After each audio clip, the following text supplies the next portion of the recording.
What's up, beautiful people? Welcome back to Around the World with Steven. Welcome if you're new, and if you're returning, I appreciate you. Worldies and travelers, welcome back. I appreciate you all so much. You are amazing, and I thank you all for your love, your requests, your support, and everything. Truly warms my heart to have you with me here. Thank you. So today we have a good one for you. I have a request that I'm about to fulfill. I think this was loosely linked to civil. It was loosely linked to one of the cases I did. Stephanie briefly mentioned it, and I think somebody also mentioned it, which is this the Korean no-face billionaire mysteriously linked to pile of bodies. Yeah, that is insane. So I'm about to definitely react to this. A no-face billionaire linked to 32 dead people? How is that even possible? How is that possible? So let's find out how that is possible and what happened. So don't forget to like, share, subscribe. I love you all so much. Thank you for your support. And let's get into it. Join our Discord. Join our Discord. It's a growing family. It's how we can talk about the cases. It's how we can interact. It's how we can, have fun. We have amazing mods that welcome you. Join our Discord. Let's get this. Bada bing, bada boom. June of 2014, something very, very strange happened in South Korea. A man without a home was found dead in an apricot orchard. He's wearing an Italian-made jacket, like a suit jacket, a very nice jacket. He was found outside this orchard of apricots with this book next to him, an empty bottle of shark liver oil, which is commonly used as a health supplement in South Korea. Well, not commonly, just sometimes. Oh, it's like the fish oil pills? Yeah, but it's like shark liver. It's not recommended. Most people don't use it, but it's kind of in like a niche health sphere. People use it, along with several empty bottles of alcohol nearby him, just dead in this apricot field. The fact that his body was so badly decomposed and the way that he was found, there were rumors that he was so decomposed that his head was separated from the rest of the body. Now, the police said that they were pretty certain that they were dealing with a man that was without a home. But once they ran some tests, they realized they could not have been more wrong. The dead body in the orchard belonged to a billionaire. But not just... What? Oh, wait. Dead body in an apricot orchard with shark liver supplement, whatever, shark liver, alcohol, and dead with his head off. Like how? What? This is one of the most bizarre crime scenes I've ever heard. If I've ever heard one, it's bizarre. Like how? What is the link here? Let's find out. Any billionaire, the nation's most wanted man. There was currently a $50,000 reward for anyone who knew even just information about this billionaire's whereabouts. What? And this apricot field was just 1.5 miles away from his holiday home. So it makes sense. It's the billionaire, right? But the authorities said, no. We searched inside his holiday home. We found 2 suitcases filled with cash that totaled to about $1 million USD. Both were hidden behind a fake wall that led into a panic room. He must have hidden here while we were searching the place a week prior, and that makes sense, but it doesn't make any sense why he was dead. Did he take his life? Was he killed? Was there foul play? His death was so mysterious, it led conspiracy theorists to believe that he was still alive. Maybe he faked his death. Maybe this was a decoy body in place of the billionaire, and that billionaire is out on the run. I mean, if money can buy freedom, he's got all the money in the world. And as mysterious as his death is, his life was even more mysterious, if you can believe it. This billionaire was known as the billionaire without a face in South Korea. He was incredibly elusive, reclusive, incredibly private, but he held art exhibits all around the world at places like the Louvre. He had a gala thrown in his honor at the Palace of Versailles. He had his art displayed at the Grand Central Terminal in New York City. He was connected to some of the biggest politicians, government officials, business owners. And at one point, he owned the domain www.god.com. What? Wow. And yet, not many people knew his name. See, you know what this reminds me of? Where people are like, you think Jeff Bezos and Elon Musk run the world? There's Nope. a whole set of billionaires we probably don't even know exist, that are not in the public eye, that CNN and Fox don't write about. And those are the people that are making moves. This is kind That is really true. So some of you wonderful people in my comment section and some of the videos like the Wan Kong video, the King of Shanghai video said most billionaires actually pay to be anonymous. And that is really true when I looked into it, because Elon Musk, Bill Gates, all these people actually that are in the limelight have billions that are cute compared to those people that actually run the world. They have gazillions. They have billions that have a lot more zeros tied to it than like that. It's insane. And they hide their identities. They hide their identities. This guy, this billionaire that was killed, actually made moves that were known. Like he went to this Versailles conferences, New York, whatever. He was actually making moves that was known, but was still faceless. Wasn't known, like I said, facially. That is pretty hard to do, in my opinion, because you would think those who hide their wealth would actually do it and would hide the moves they do. So if they're traveling to France, you wouldn't hear it. If they're traveling to New York, you wouldn't hear it. You don't even know them anyway. But this guy, his moves was out there. He's having conferences here. He has art galleries here. He has this here, but you still don't know him. And he had www.god.com. Oh, wow. You're in an apple orchard. Heal yourself then, Mr. God.com. of reminiscent of that. Nobody really knew his name. Nobody really even talked about him. He fell under the radar up until his death. But it seemed like he was connected to a lot of dark stuff. Firstly, he founded a church that is accused of being a cult. He was connected to two of the biggest tragedies in South Korean modern history. One from a few decades ago, where 32 bodies were found dead and tangled in an attic, just Jeez. tied up together. And more recently, the billionaire was connected to the company that owned this Haewol ferry. Knew it. That sank, killing over 300 people at the very least. I mean, directly and indirectly. And he I knew it. I think Stephanie loosely mentioned it, that there was a billionaire that a case she had covered. So I think this is the billionaire. And she was linked to another pile of 32 dead people. Oh, this guy is a menace. Ah, was actually on the run from being investigated because of this Haewol ferry incident when he was found mysteriously dead. Okay. Yeah, so today we're going to be talking about the first tragedy, the 32 bodies in the attic. But on Wednesday's episode, this upcoming main episode, we're going to do a deep dive onto this Haewol ferry tragedy. And with these two episodes, you're going to see how one billionaire was suspiciously, mysteriously linked to both cases of mass death. I mean, it feels straight out of one of those crazy conspiracy horror movies or no sleep stories, but it really happened. dude, this is going to be crazy. And he's a billionaire. MrGod.com. Save yourself now. What? As always, full show notes are available at RottenMangoPodcast.com. But one source for this case was the Netflix documentary that we also used for the JMS cult. It's called In the Name of God. Now, it's the Five Oceans episode, and you can tell throughout the entirety of the episode, that Netflix is hinting at stuff.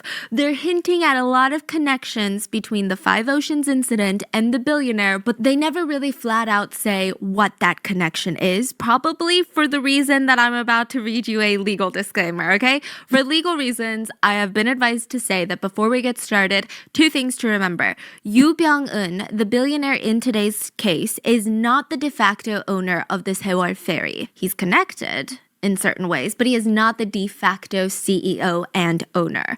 And the Evangelical Baptist Church, which was created by this billionaire, is not legally connected to the Five Oceans tragedy, the 32 bodies in the attic that we're going to be discussing today. Even if we make any sort of connections between these two entities or these two people, does not mean that it's an insinuation of liability and guilt or otherwise. Which also leads me to say, if anything happens to me, I'm kidding, but I'm only half kidding because I talked to my parents about this family, this billionaire family, and my dad was like, yeah, they're really scary. Good luck. Goodbye. And he hung up on me. Damn. You're not listening to my calls, Dad. Like, that's... Stephanie, nothing is going to happen to you. Evidently, you're still running your channels. You're still safe. Thank God. If something had happened to Stephanie Sue, we would riot. I will gather my little troop of around the world with Steven. And just as the name suggests, we'll go around the world with Steven. We'll find that billionaire and put him back into the orchard. Wow. Maybe they are, yeah. Because they're an international family. Wow, your dad really loves you, huh? Yeah, he has no care in the world for me. He's like got two grandkids. I'm like the least of his worries now. So let's get started before I get more white hairs on this head. The Five Oceans incident. August 29th in 1987. So we're going back, but trust me, it's all going to come back together to 2014. And I would not be discussing this case if it wasn't related to what's going to be talked about on Wednesday.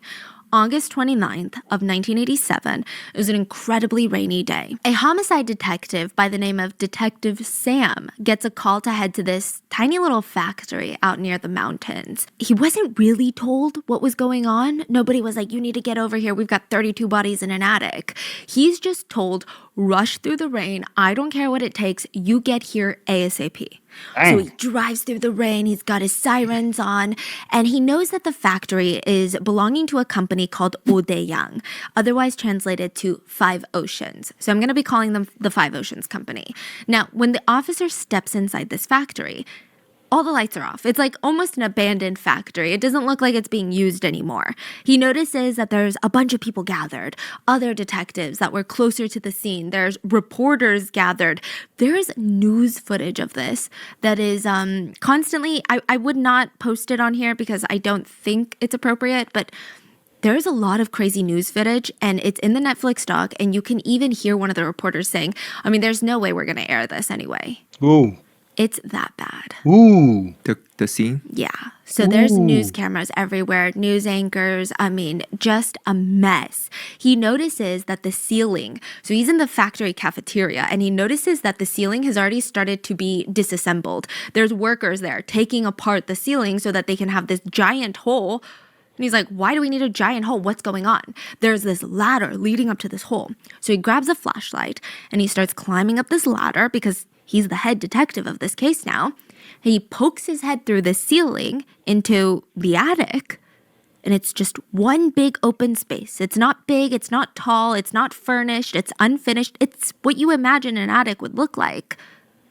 And he shines his flashlight around. And he said in his decades of being an officer, even after this case, he had never seen anything like that. Oh my goodness. He pans his flashlight and he sees 32 bodies, all dead, all stacked up on top of each other, tangled apart, like just, it was very, very unsettling. Yo, that is going to give me nightmares for weeks, for months, and for years. First nightmare is when I receive a call telling me, stop whatever you're doing and head here now. I am already anxious. Like, wait, what? Stop what I'm doing and head there now? A thousand things will run through my head. Getting over there, seeing all the news crew, is my second anxiety. Like, what is going on? Hearing Netflix say, oh no, It's gruesome. We're not gonna air it anyway, bro. What? I would be like, what the hell is up there? What is going on there? And then the cream of the crop, the icing on the cake, is seeing those bodies, 32 piled on top of each other, mangled. Oh my goodness, man! I am going to freak the heck out. I Some jobs are just not for me. That's what I'm trying to say. Dang. Wasn't just this pile of bodies. It wasn't like this dumping ground with a mountain of bodies. He said it felt almost methodical in a sense, which made it even more unsettling. There were two piles of bodies that were kind of diagonal from each other. So one pile of bodies here with like 12 people, another pile with 19 bodies. And then in the center, almost directly in the center of these two diagonal piles, was a man hanging from the ceiling. There was What? a rope around his neck. It's just, the whole thing is strange. Everyone had their wrists and ankles tied. Their nostrils and mouths were stuffed with some sort of cotton or toilet paper. In total, it was 4 men, 28 women, and a total of 32 people dead in this attic. Bro, that sounds like it's either, I don't understand. That sounds like a cult killing. Because if you followed some cult, especially, let's see, the Jonestown thing, when they moved to Guyana and he had everybody take poison and people were like dying, scattering everything. If you don't take the poison, they kill you. And after that, he killed himself.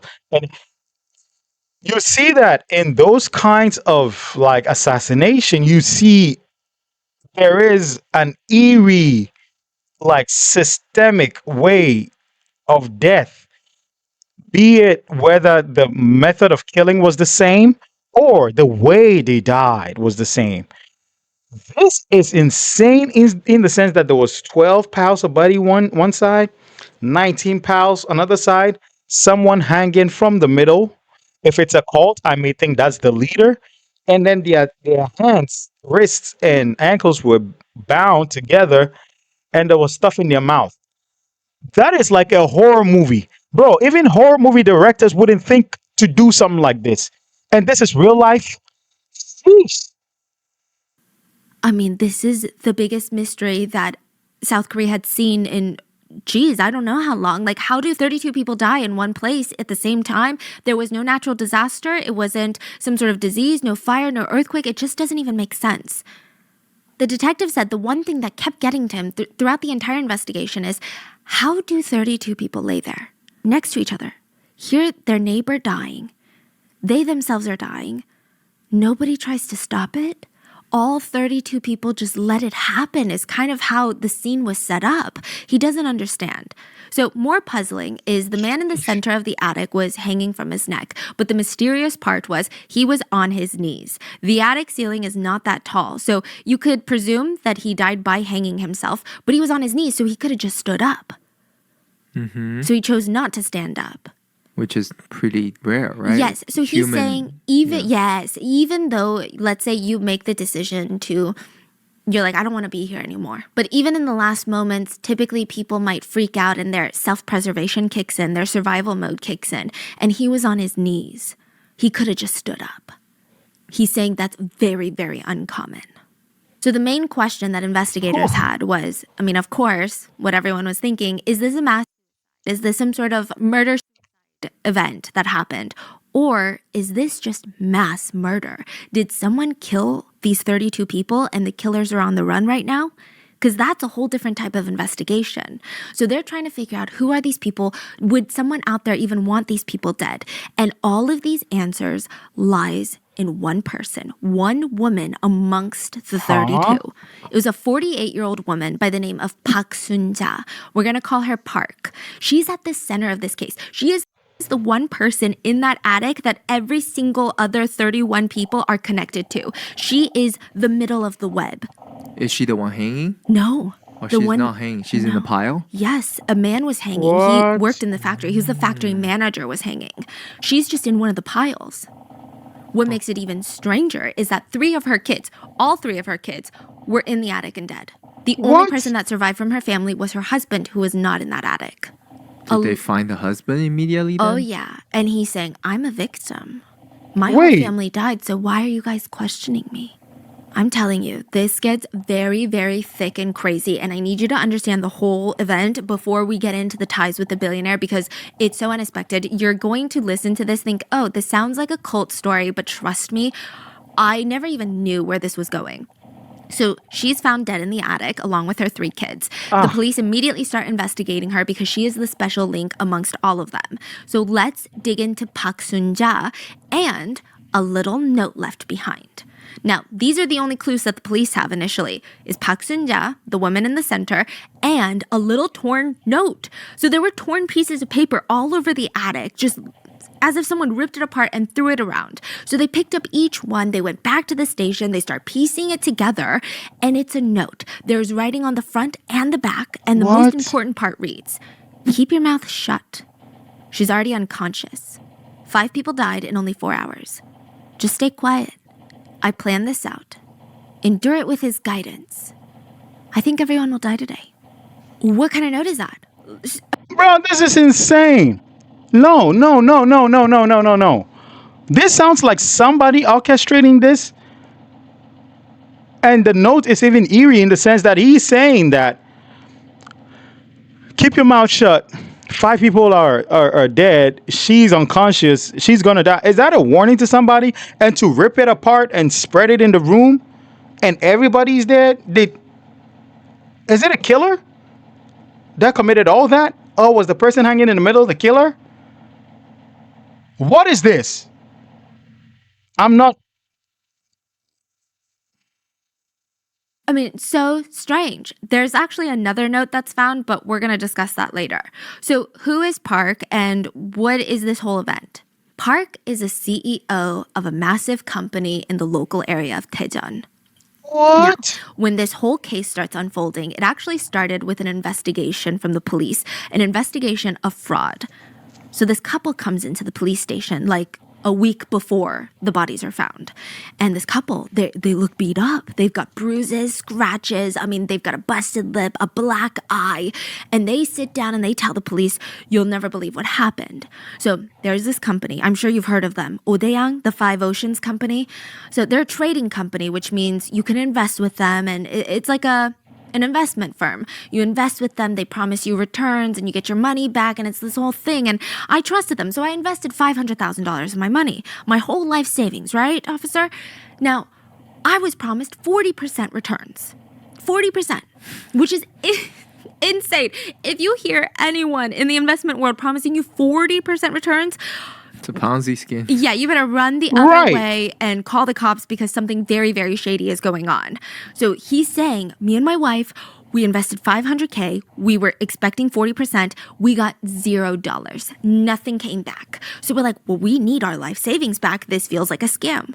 We go to Odaeyang, this very professional compound. You know, they've got office buildings. All the employees are everywhere. It's like a factory. We go in. We're like, can we talk to the CEO? We sit down with her and we say, listen, we love what you're doing, but, you know, we got to pay the bills. Can we get our money back?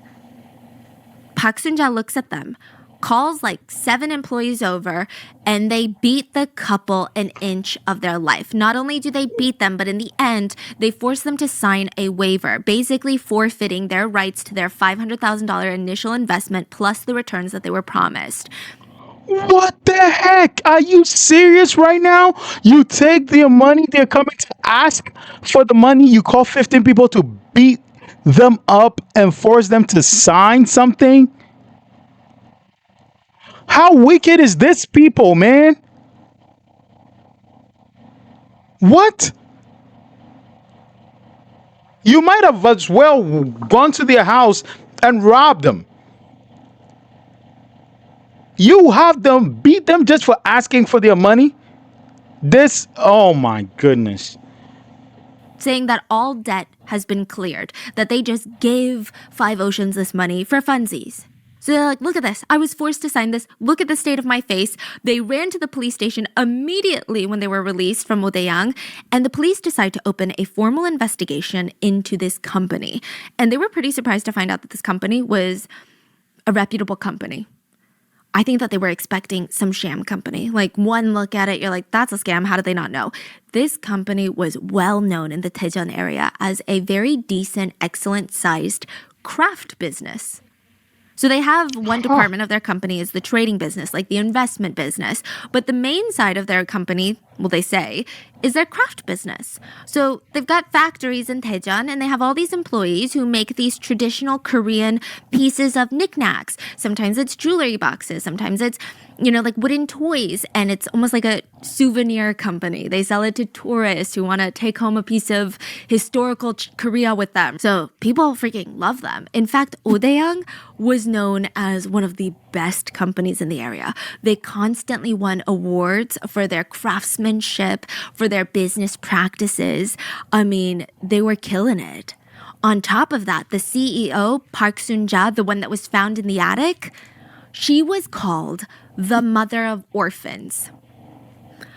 Huh? How do you even get a nickname like that, okay? How do you even get a nickname like that? She's like one of those tech billionaire scam artists. Like, that's the vibe that she gives me. The way that she set up her company was she wanted to be all about the employees. So she set up all these dorms, these living quarters near her factory, on the grounds of her factory, like right next to the factory.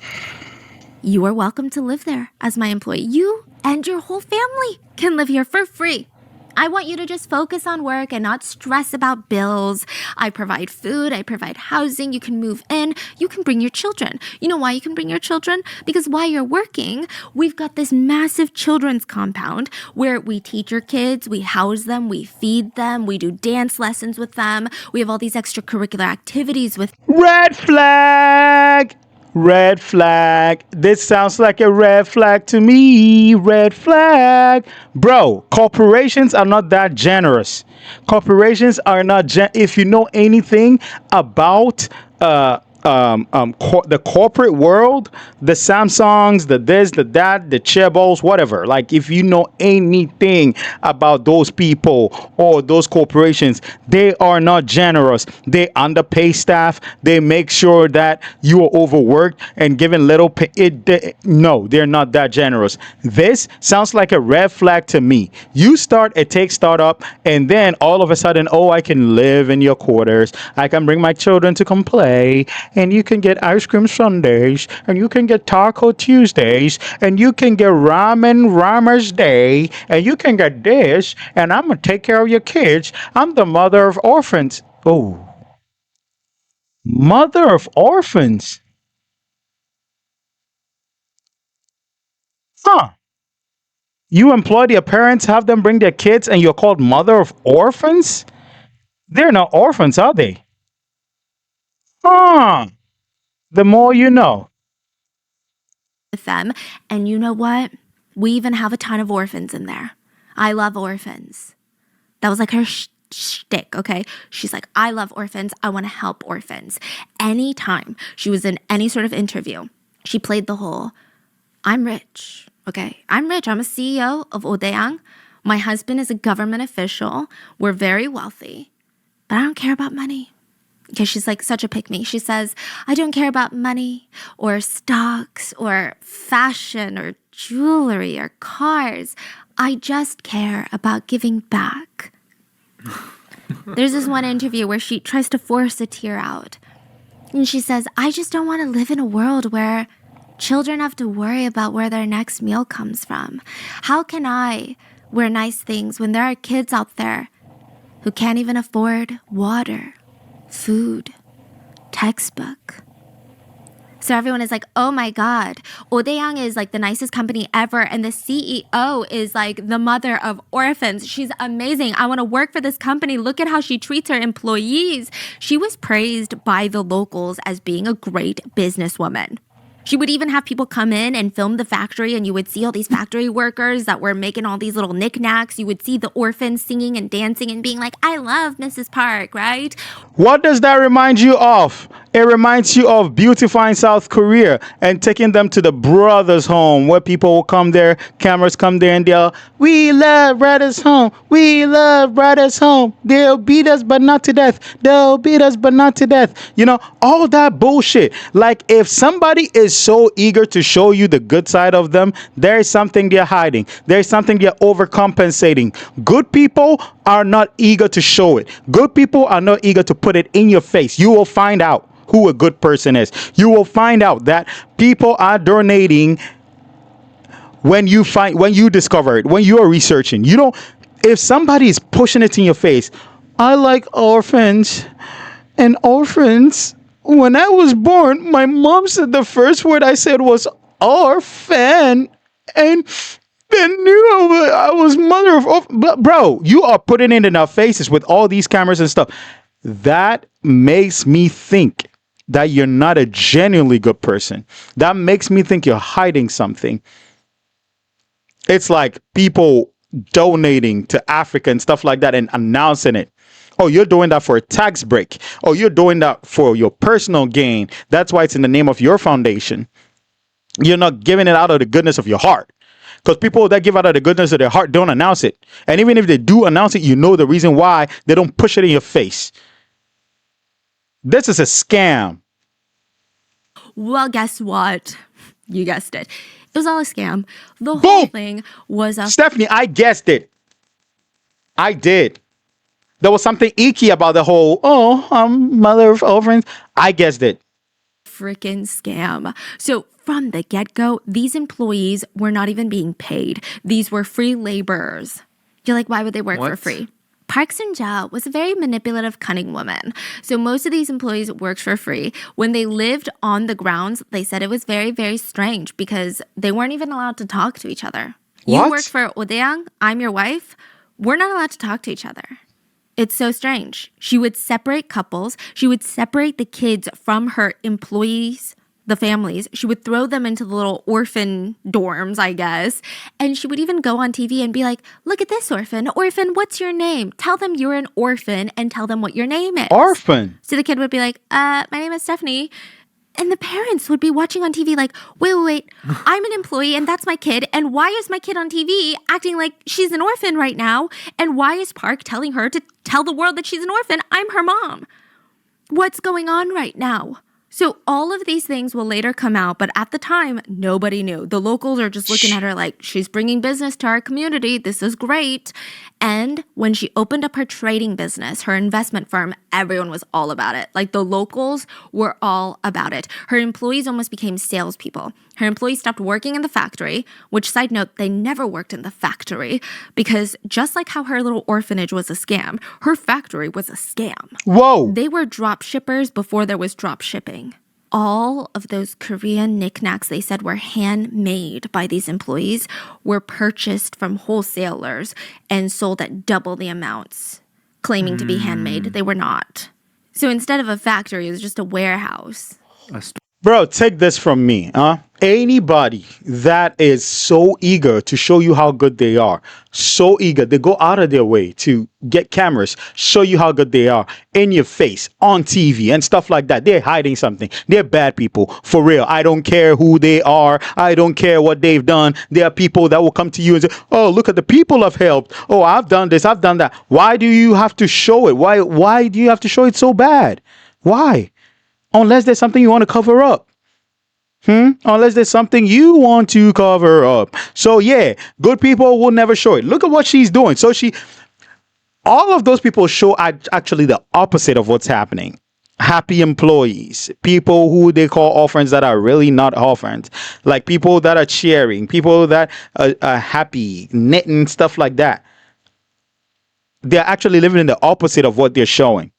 Don't be fooled, people. Don't be fooled. If there's somebody you've realized is showing you the good side of them, think twice. Ask yourself, why do you find the need to show me? Why? Phew. Storage unit. A storage unit. Yeah. And then all those people now looking back at the videos, like the promo videos of all the factory workers making the thing, they're like, you know what? That's true. They're always in the finishing steps where they're just like wiping it off. Oh boy. Like, we're doing QC, quality control. You know, that's what we're doing right now. That's the step. It's just interesting. But people didn't know that. Locals didn't know it at the time. They heard that Odeang was open for investment, and all these locals are like, I don't know anything about the investment world. I couldn't buy a stock. I just don't know anything. Like, I'm don't know that world. And now this woman who is praised as being the mother of orphans is saying that not only will she take your money and give you a fat return, a 40% return, but she's saying that all this money is being invested into businesses that give a lot of their profits to orphans and to giving back to the world. It's almost like 3 birds, 1 stone. I mean, you cannot come up with a better investment situation than that. You're helping the world and you're making 40% on your money? Are you kidding me? People start throwing their money at Odeyang, and everything was done very professionally. Odeyang would even give them these slips, these very official looking slips that said, "Thank you for your money. You are now a creditor to Odeyang. We owe you your initial investment plus interest." So they're like, that's gotta be serious.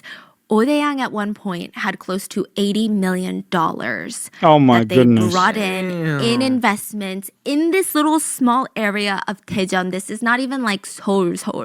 Wow.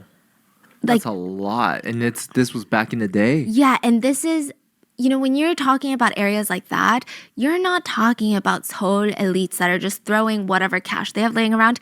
You're talking about families' entire savings. Oh my Everyone goodness. trusted Park Sun-ja, and because her husband was a government worker, her name had a lot of weight to it. But it's like a bank run happened, okay? 1987, around August, the couple goes and asks for their money back. She beats them up. Turns out they're not the only couple that asked for their money back. A whole bunch of people started seeing that they were not getting any returns from Odeyang and they wanted to pull out their initial investments. And the walls are coming down on Park. Even the police knew it. The police were like, this is not even a regular, simple fraud case. We're probably going to give this to the feds. Like, we're going to bring in some higher level people for this because it's that bad. So a week before she ends up in the attic, they bring her into the police station to question her. They're like, we just want to ask you questions about your shop and what's going on, And she sits there and they say the police said it's very fascinating. She's called the mother of orphans, and I'm not saying that you can judge a book by its cover, but she just didn't look like the mother of orphans. I don't know what you expect when you see the mother of orphans, but she was very, in Korean we call it like 세게 보여, like 얄밉게 보여. It's very sharp features, very thin, and kind of looks lanky. She's not necessarily tall, but she looks very thin and bony and has such sharp features, and her eyes are so sharp. And they like just pierce through your soul. That's the feeling. And it just didn't feel warm or compassionate. It didn't feel like someone that was like, oh, I'm so sorry, officer. There must be a misunderstanding. Like, what's going on? So the whole time she's sitting there looking at them as if she knows something that they don't know. And the police keep grilling her, and dramatically, out of nowhere, she just faints. The lady just faints. The authorities think, Bro, slap somebody, just smack her across the face, please. Smack her across the face. Because, are you serious right now? You take their money, they come and you have them whooped. You promised them, give us your money and come for a fat interest. No, you stole their money and they came for a fat knot on their face. Their face all beaten and swollen up, bruised up. 40%. Are you serious right now? And then you go and you faint when you're asked to account for the stupid thing you're doing. You faint. Oh, you can faint now, huh? Well, I am the cop. And I have an anti-faint right here that can wake you up from any faints. You don't even look at such a person and that the whole thing was staged, that she was faking it. But for legal reasons, they can't be like, hey, lady, stop faking it. For legal reasons, they got to take her to the hospital. So they take her to the ER, and I don't know, maybe because she's like a 50-year-old woman and she's skinny and frail and looks like an ajumma, they're like, we don't need police guards. We don't need to do that. No. Well, they did, because she walked right out of the ER and vanished with 80. You're stupid, man. You don't need police. Ajuma, really? Seriously? She had people beat people. She was probably stomping them with her weak, frail legs and stuff like. And you said you don't need police people. Now she walked out. Now she's walked out. And how did the police not know that if you're taking somebody who you have confiscated to to somewhere like a hospital, You guard them. You handcuff their hands to the bed. You guard them. They're wanted. So the doctor said, oh, we don't need police. And you police also not your stupid ramen-filled heads. Of her closest associates from the company, they vanished without a single trace. You know what they also vanished with? $18 million of corporate funds. Authorities go to the factory and the dorms of Odaeang, like the main compound, and they start asking around. Everyone that's left over is like, I don't know what you're talking about. They're shrugging their shoulders like, I don't know where she went. I don't know. You don't ask me. Felt like they knew. Yeah. So Yeah, what the heck? They gotta know something. exactly, or like which direction did they go? At Yeah, least, there's 80 right? people. Exactly. That's That's not not. even- That's not like one person slips out. Like, oh, I Yeah. was so distracted. 80 people. So they get word that Park was found hiding in the attic of one of her more obscure factories near the mountains. The police rush there, and outside they spot a van that also is belonging to Odaeang. So maybe, just maybe, she is in there. She was. But she and 31 others were found dead. And this is when all chaos breaks loose. Wait, that means what? 50 people got away? Yeah, so I think that I think she probably left with a certain number of people. I'm sure a big number of the other 50 were just people that were running. They're like, I don't want anything to do with this. I don't know what's going on. I gotta go. So Park could no longer protect her secrets anymore because she was dead. And slowly, all of her secrets start coming out. And that, one of her biggest secrets, is going to connect to the dead billionaire from 2014. Oh, yeah. Okay. So we've touched on the shady business practices of taking in the investor money and promising all these returns, and none of that works, right? But it's alleged that Park's company was just a fake company. It was a front for a religious organization. There were Bro, everything about this woman was fake. Fake factory, fake company. Our friends were fake. They were not our friends. Fake camera roll, fake good deeds. Everything is fake. She's a fake Ajuma, pretending like she can't walk, but she can run with 80 other people from the hospital whom nobody saw walking out. What is going on here? And now they're dead. How?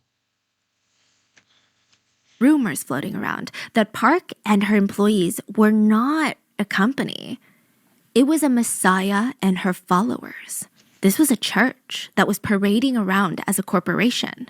Why do people think that? A lot of victims came forward and said, I applied to work at this company and someone recommended that I work here. I thought it was a factory. I start working here and she's going around telling us that she cured her own cancer back in the day by prayer alone and that she is the Messiah, the conqueror of the 5 oceans, and if we disobey her, we'll all go to hell. And I was like, whoa. I thought this was a 9 to 5 that I was signing up for. What the hell is going on? All the other employees were like deep in it. That's what some of the victims said. These employees were like, yes. And they later found out that some of these employees weren't even getting paid. They weren't even getting paid. They were just free laborers. Goodness. The victim said, it started to get really weird when she forced us to ask her permission to leave the grounds of the factory. She also had something called sin time, like repentance time to repent for your sins. It happened randomly, probably like once a month. We'd all be gathered in the gym room, almost like a company meeting, but we would be forced to slap each other in the face. Like just sit there and like slap each other around to repent for our sins. It was a lot. She was also had Humans are gullible, man. Humans are gullible I do not understand this. Humans are so gullible. She's telling you she's the Messiah. The first thing that you should call bullshit on is she put out applications. You failed to become a worker. You're not getting paid.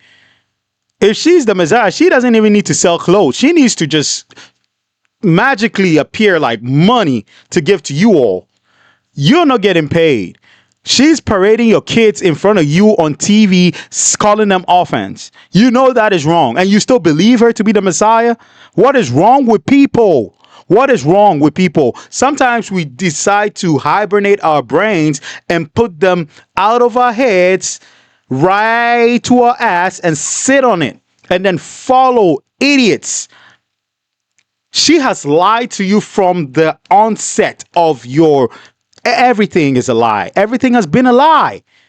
You came into the place. She's not paying you. She's telling you the thing is handcrafted. She ships them to you. You, the workers, know this. You know it's a lie. She's not paying you. She's having your kids call themselves orphans on TV, and you still believe this piece of rat's turd who looks like an Ajuma conquers 7 seas and stuff like that. She can't even conquer a spider. Are you serious right now? Ha! Oh, some people need work, some people need brains. This apocalyptic streak about her. She just really felt like the world was ending. And she felt like everyone needed to obey her to be saved. She also was quoted to say, "The factory is heaven. And if you want to go to heaven, you work here for free." So all these little insinuations of her being a part of a religious cult or being a cult leader start coming out. And the investigators are like, okay, we need to take this into account. And Wait. Stephanie, let me pause for a second. The factory is heaven. And if you need to go to heaven, you need to work here for free. What sense does that make? That factory is heaven. And if you want to go to heaven, you need to work here for free. Didn't you say this is heaven? What other heaven do we need to go to work here for free? But some humans will take anything as it comes in. Oh, don't worry. Oh, really, it's heaven? All right, I'm going to take it. Teach me where to go, Messiah. Slap your daughter. Whack! It's for the love of God. Oh my gosh. You ended up dead in an attic. Are you serious right now? Sometimes we don't need to neglect common sense for things that sound good. An Ajuma, an old lady running a fake company, calling herself the Messiah. She has schizophrenia. That's what she has. And this is when we see two very popular theories form of what happened in Odaeang, because to this day, I don't think there's anyone that can say with 100% certainty that they know what happened up there in the attic, that they know what happened to these 32 people.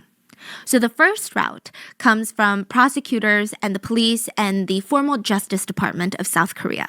So the investigators had found 100 pieces of cotton and fabric that had been stuffed into the 32 people's mouths in the attic.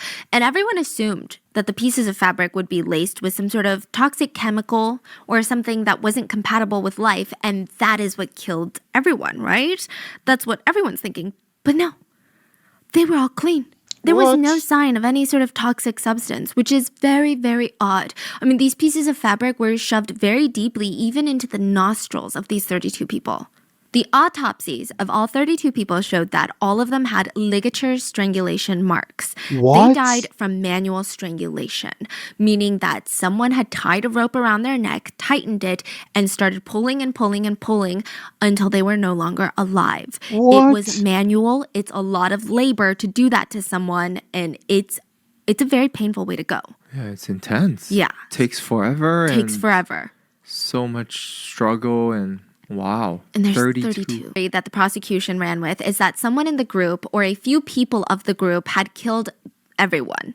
And these people were not resisting. They were open to it. They were almost waiting in line, waiting for their turn because they're thinking this is some sort of religious event, right? A ritual, a sacrifice of their own lives, if you will. So these few people went around tying the ropes around the others, killing them. And at the very end, probably, they presume, the factory manager was the last one to die. And that's why he hanged himself in the middle of the attic. Now, the theory is that Park Soon-ja had to die because she was $80 million in debt and the creditors were knocking on her door. She's probably going to go to prison. So these followers, they wanted to die with her. But there are reasons that theory doesn't make sense. And this is the theory that's legally accepted today. There's some contradictions. There's some questions that even the detectives that worked on this case that agree with this theory, that agree with the final, decision, are kind of confused about. So first of all, Park Soon-ja was the first one to die when they looked at time of deaths. This is very unusual. Experts who study religious group killings say, no, absolutely not. Unless the leader dies from an accidental death or natural causes, like they have a terminal illness or old age, they are never the first one to go. That is very true. If you look at the Jonestown case, like I referenced earlier, him, what was his stupid name? Um, Jim Jones. Jim Jones was his name. Jim Jones actually had everybody take the cyanide. Everybody, and he was one of the last people to go. Now there was one incident where the pastor locked the door and everybody also ingested like cyanide in a room, and he was the last to go, according to forensics, whatever. Now, for her to be the first person to go, being that she's the like quote unquote messiah and she's going, it doesn't follow the norm of cults. For cults, everybody goes, and then whoever the stupid leader is goes last. So that, Especially in an event like this, they will make sure that everybody else is dead before they themselves die. That doesn't make sense. Another odd detail was that there were 28 women and 4 men. 12 of these women were found with evidence of semen in their bodies. So oh either they were shoot. abused by these 4 men before they passed away, or they voluntarily interacted with men in that attic that has no rooms, is an open floor plan. And this is August in Korea. There was no AC up in that attic. It's like 90 degrees up there. Whoa. It just didn't make sense, especially because Park Sunja, her 2 sons were in the attic as well as her daughter. And she was found with semen in her body. So it just, would this mother really voluntarily have these activities in front of her own children? Or was this forced upon her? It's very confusing, right? Yeah, that's suspicious. Yeah, in addition to all of that, she had hemorrhaging in her skull, indicating that she was either hit on the head with a blunt force object like a hammer, or her head had been smashed into the wall, which is all very, very strange. She also has a lot of markings, like defensive wounds. So she fought until her very last minute, and if she was the first one to go, her followers are just watching her resist all of this with as much energy as she could muster, and they're like, you know what? Keep doing it and we'll go next. Experts that study a lot of religious groups say that just doesn't make sense. But the prosecutors, they're honing in on this. They're like, that's what it was, okay? Religion sometimes doesn't make sense. Well, I don't even want to categorize this as religion, but you get it. These cults don't really make sense, so what can you do? And the reason that the whole scene is so bizarre is because there's probably some sort of ritual or something that's symbolic to this cult that we, from the outside, cannot understand. No, I'm not. I don't think it's a cult anymore.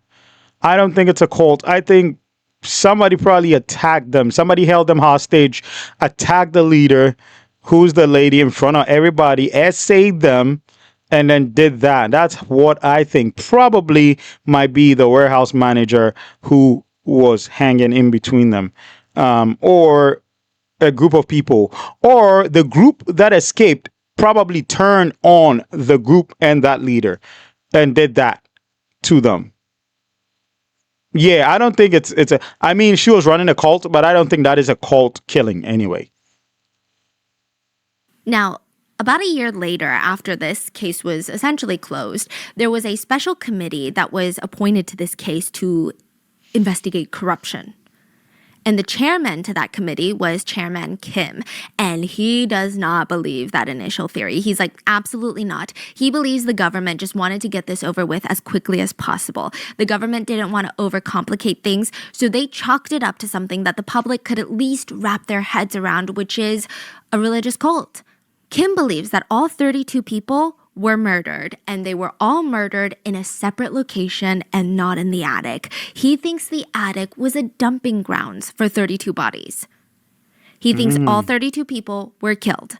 So the main reason that he brings up is the factory manager, Lee, the one that was found hanging, the one that had allegedly killed everybody else before he killed himself. Kim doesn't believe that this factory worker could have strangled and killed everyone before ending his own life. First of all, Kim argues that for a man to end 30 people's lives, 31 people's lives, it would have taken at least 5-6 people, and he thinks that's being conservative. The prosecutor, the government, they also say that Lee, the factory manager, he was the one tightening the ropes around everyone. And Kim is saying, even if he's wearing gloves, do you know how much that's going to take a toll on his hands? Right. And there was nothing on his hands. No evidence of swelling that wasn't consistent with decomposition. There was no evidence of abrasions, markings, rope burns, nothing. That's really a good point. Now, if I don't think he did that because it takes a lot of energy to strangle the life out of somebody. I haven't done it before, but I watch some true crime cases and BTK, case in point, bind, torture, kill. That guy, he explains how it is, right, to do it, and it takes a long time. And for there to be 31 other people that he had to do it one at a time, he'll be tired. He'll need a break. He'll be like, all right, the rest of you, let's go to break, come back, and I complete the strangulation. No, I don't think that happened. I think I'm still leaning on the fact that the other members that escaped turned on these people. That is what I believe. Yeah, that is what I believe. And also the theory that they were unalive somewhere and then brought to the attic. Bro, you unalive people somewhere and then have to climb the ladder to the attic to dump them there one by one. That is also very tasking. Unless there are multiple people that were like dragging the body into the house. Why wouldn't they dump them in the house? Why would they have to climb the attic to do that? I think that would also be taxing too. I believe they turned on them and then did it in the attic. And then piled them up like that. Yeah, that's what I think. That's very strange. Another part that really, really brings a lot of people to his theory is that there are different markings around everyone. Technically, you could say that all 32 people died of strangulation. Now, the marks should be different. Everyone else should have different neck marks from the factory manager. Everyone else was strangled by a rope that was tightened around their neck. So that means it would be a full circular ring around their neck. Meanwhile, Lee, the factory manager, was found hanging. That's a very different ligature mark. Right. So they're saying that mark, because you're using the gravity of your body and the weight of your corpse, you have this soft spot in your neck that has a little bit of give. So the rope is naturally going to go up into that soft spot and it's going to leave almost this triangular shaped rope in the back. So your ligature mark is not going to go all the way around your neck. There's going to be a little bit of gap between your neck and the rope at the top because gravity is pulling your body down. Yeah. It shouldn't touch in the back. Yeah. Yes. He had a full ligature mark. A full circle. A full circle. Okay, then somebody else did it. Yeah, somebody did Now, it. you could argue that maybe someone was choking him or he tried to choke himself in that manner and then it didn't work. So then he hanged himself. But it's just very, very strange. There's too many what ifs. They're like, oh, here's a weird thing that could have happened. So Kim. So let me explain this, all right? For those of you who will still be confused by what Stephanie said. If somebody ties a rope around somebody's neck and they're pulling it, it forms a circular, the rope will form a circular mark, right? So the tie here, they're, strangling, it'll form a circular mark. However, if somebody hangs, it's different in the sense that they're hanging and gravity is pulling them. So instead of it going round, it goes like up because they're hanging like this, they're hanging. So it goes here. And so it's like a triangle. So it goes like this and then like that, right? It goes up. But in this case, the person that was hanging, instead of having that mark, which would be by the rope or from his corpse hanging from the rope, it was like him being strangled. It was round. It was like somebody actually tied it there and was strangling. So it wasn't like him hanging. The ligature mark was round, which means that he didn't die from hanging. He did not die from hanging. He was strangled like the rest of them, and he was hanged. Yeah, that's what it means. The chairman theorizes that people killed all 32 people, wanted all 32 of them dead for whatever reason, and then brought them up to this attic to stage some sort of mass religious tragedy. He also claims that's why their wrists and their ankles were bound the way that they were bound. Now, Kim argues that if you are tying someone up, okay, let's say you're trying to end someone's life, you're going to tie them up. And when you do, you're going to tie them up really tight. You're going to make sure that they can't wiggle around or get out of these little bounds. But the way that everyone was tied up was loosely with fabric, like blankets almost, and handkerchiefs. He said, you know what it reminds him of? When you, in Korea, we have like these boxes that you tie with like a scarf and you lift it up and you carry it like that. Carry it by the knot. So he's thinking that all these people were killed at a second location, a separate location. They had their ankles and their arms bound, and people were lifting them up like that into the attic. I mean, to strangle 32 people, that's going to take a lot of manpower. Yeah, a lot. And moving all of them, like, that's like a huge team. Yeah. That is what I explained earlier. Like to move 32 bodies, dead weight. Like when I say dead weight, if you've done deadlifting in the gym before, you know how heavy that is. Now, if there is a like dead weight and you're lifting that, even with the tied ankles and wrists, it's no easy feat at all. It's not an easy feat. If you want to have an idea of what it is, watch CrossFit and watch CrossFit athletes pull, do the fireman's carry, where they drag a doll across a length of a football field, and see how stressful and dreadful that is. So 32 people carrying them, climbing a ladder up an attic is no easy feat. It's still very, very dangerous and very, very, very tasking, I should say.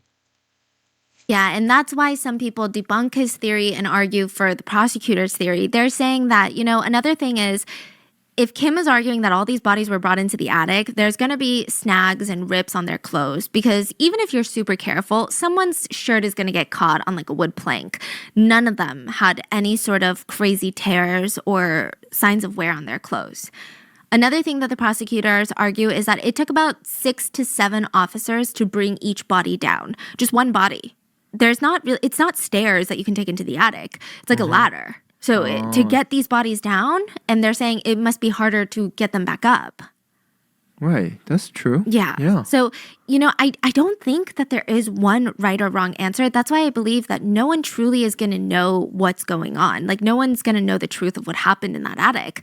It's just these are the two very popular theories right now. I will say the government is on the theory that it was a religious incident, but it's just very strange. Now, the biggest question that everyone had, though, was before Park Soon-ja died, $18 million of corporate funds vanished. So where did it go? First of all, if corporate funds vanish like that, it doesn't seem like someone who's trying to die anytime soon, right? It sounds like someone who's trying to go on the run. Mm-hmm. But where did the $18 million go? Did it go to Park's husband? Where is this going? And where did any of the money go? I mean, was she investing the $80 million into different companies? Like, what's going on? So this is where a massive conspiracy theory comes in. And this is a conspiracy theory, and I need to legally state a conspiracy theory is a theory. Just because you believe something to be true does not make it true. It's just what we've seen people talk about on the internet, and I am just relaying that information to you. So there is a conspiracy theory that Park was a pawn. Park was not a religious leader. She wasn't even really the CEO of Five Oceans. She was being utilized by someone even more powerful, because all of the money that she was getting in, it seemed to be going, and there's transfer funds. There's literally slips of transfers that have been approved. Like, the government has seen this and they're like, yeah, that actually happened between Five Oceans, the company, and a company called Samwoo Trading. Samwoo Trading is owned by Yoo Byung-eun, the billionaire. So she's sending money to him. Yes. And what is he doing? Exactly. And why would she send all that money to him? Why would she risk her life to send him money? Well, a lot of people think it's connected to his church that he started. So we're going to get into the billionaire story now. Yoo Byung-eun is the leader of, he was the leader of the Evangelical Baptist Church in South Korea. And I do need to put a disclaimer that this church is massive. I think there's about 100,000 members in this church globally, and there's different sects. Today? Yeah. today in 2023. Okay. So I feel really good. I feel really safe. I feel really comfortable talking about all this stuff. I'm very scared. There's a lot of churches in Korea, huh? Yeah, there's actually like a whole... There's actually so many political factors that went into it. Like Korea was in a state of chaos at one point. It's fascinating. But this church in Korea has a lot of subsects. And a lot of these subsects of churches have no connection with the billionaire, nor did they have connection with him. Like they broke off and started their own thing.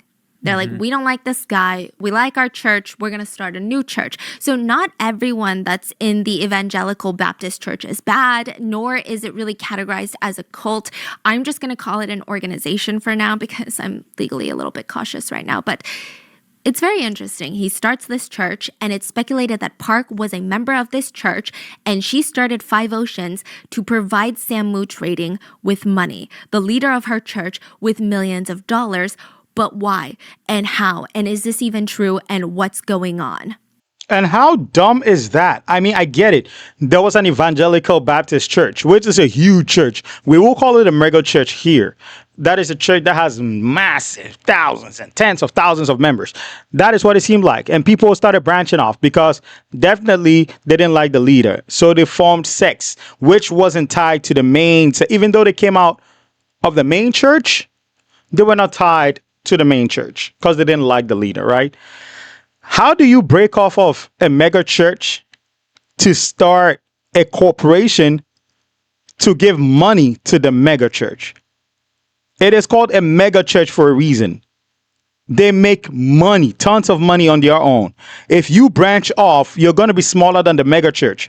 So unless you have devious plans, how can you make money for a mega church? Now, let me put it this way.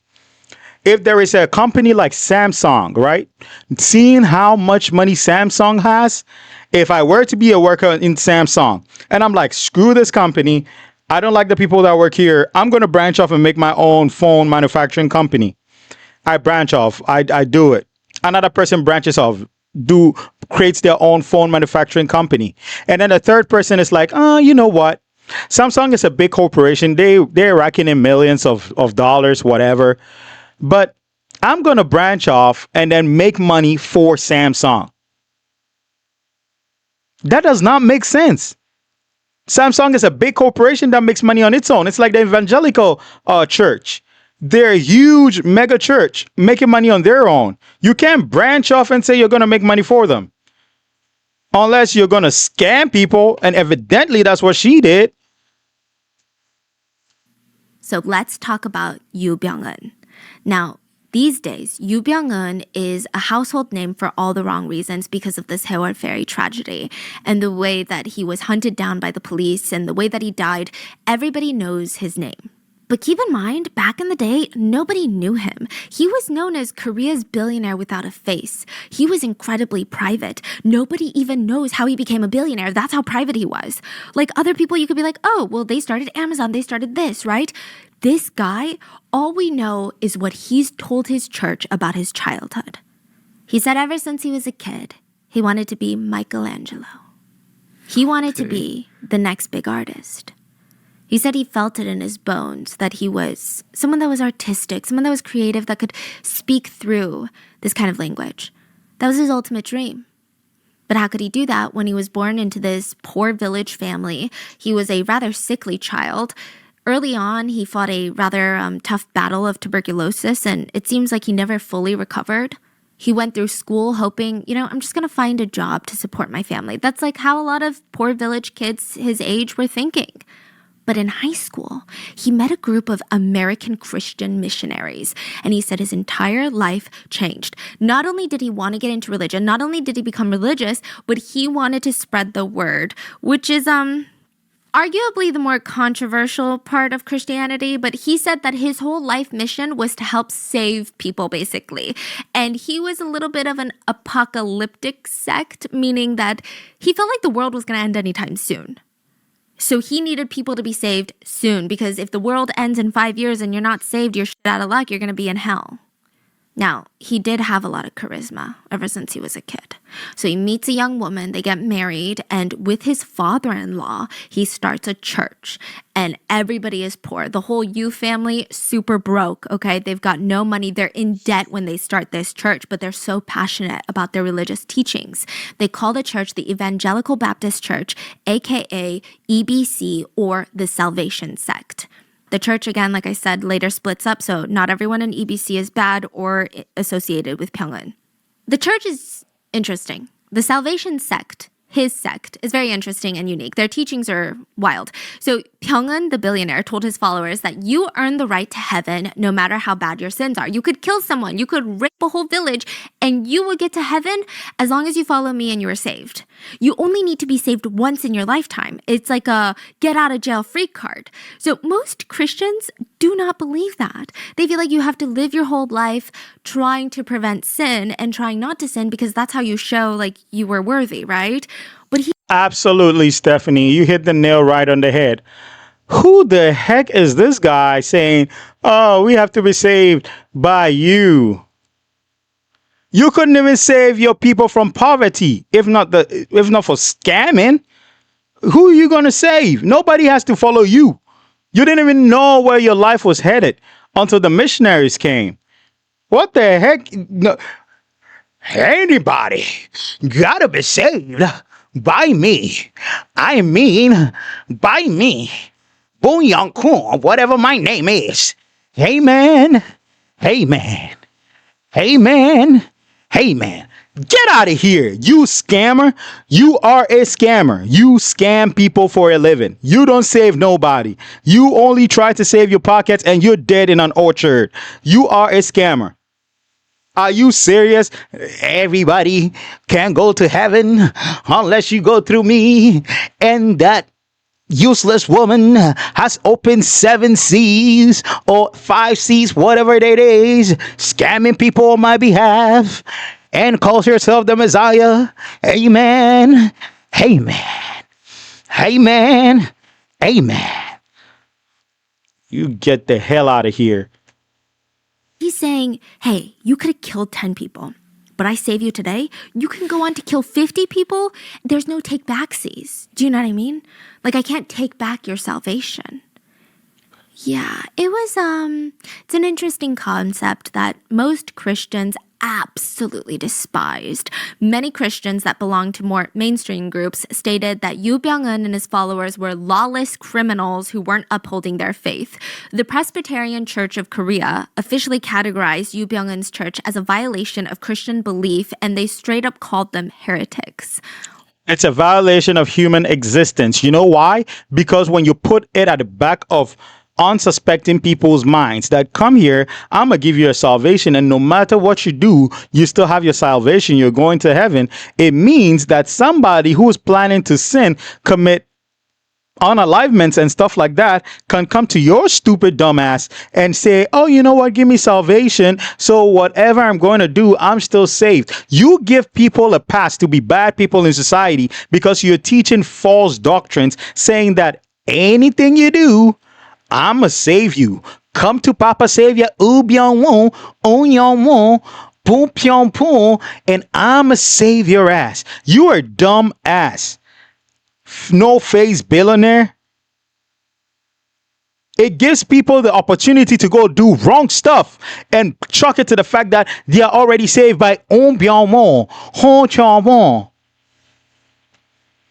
One of the pastors said, he's a cult leader. He is defied as some sort of Moses or Messiah amongst his followers, and they give him money as he pleases. Yu Byung-eun and his followers, they passionately refute this. They say, no. You hate us because you don't understand us. Because we don't practice the same way that you practice. That's the reason you hate us. One very fascinating thing about this group is how reclusive they are. I mean, the whole church is shrouded in secrecy, which is kind of unheard of. I feel like most religious organizations that don't feel all that religious, don't sue me, but they're kind of wild. Like even JMS, think of all the public events they held, all the videos that have been. Who's this? Too scared to talk about this in Korea. Damn. Who's that? A lady crying here and a guy laughing his ass off over there. The guy looks like a piece of shit. Well, I'm sorry. I don't know him, so I can't say that for now. Dang. Found online of, JMS out there giving his sermons in his crisp white tuxedos. But not this church. This church was so secretive. I mean, it's a major religious organization with tens, if not hundreds of thousands of followers, and yet nobody knows what's going on in there. They do have some weird things that they did, though. Well, I don't want to say weird, but remember how Yu Byung-eun, the billionaire, was very sick as a child? Apparently, he taught his followers that germs were really bad. So he stated he hates how other Christians pray before meals and let their little white spicks of spit fall into their food. Yeah, so he had a thing about not praying before meals. Interesting take, I tell you. I've never heard that before. But Yu Byung-eun was not fazed by all these other Christians basically shunning him and his church. They deemed it a cult, but Byung-eun didn't care because within just 2 decades of starting his church, he was a billionaire. 2 decades. Where he collected billions of dollars? Let me tell you, okay? You're thinking billions of dollars in church donations? That's crazy. Not exactly. Byung-eun was a businessman before he was a religious leader. The Evangelical Baptist Church ran very differently from other organizations that we've talked about. Let me explain by telling you the story of Lim. Lim is a South Korean man who went to his mom's house and saw another box of these supplements that she had just recently become so obsessed with. She's like, these supplements are going to save my life and they're going to save yours. He didn't really understand why she was into squalene. It was like made from shark livers. But maybe that's what happens when you get older. You start looking for ways to stay healthy. He didn't realize it was too late that she was being scammed. Not just scammed, but meticulously targeted, manipulated, and defrauded. Mrs. Lim, his mother, was known in the area as being rich, alone, and very sweet. Her kids would check up on her, but they're all adults. They have families of their own. She would spend most of her days alone. A group of strangers appeared at her door, asking her questions and helping her around in the kitchen, giving her massages, giving her tips on what to eat to feel more energetic. She loved the conversation. I mean, it was just nice to talk to someone.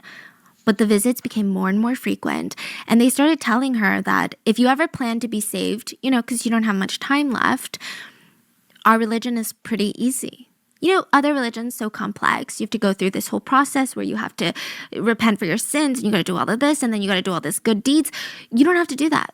You don't have to read the Bible every day. You simply have to join our church, and you'll be saved. They told her it was founded by a billionaire named Yu Byung-eun and his father-in-law, and they were special.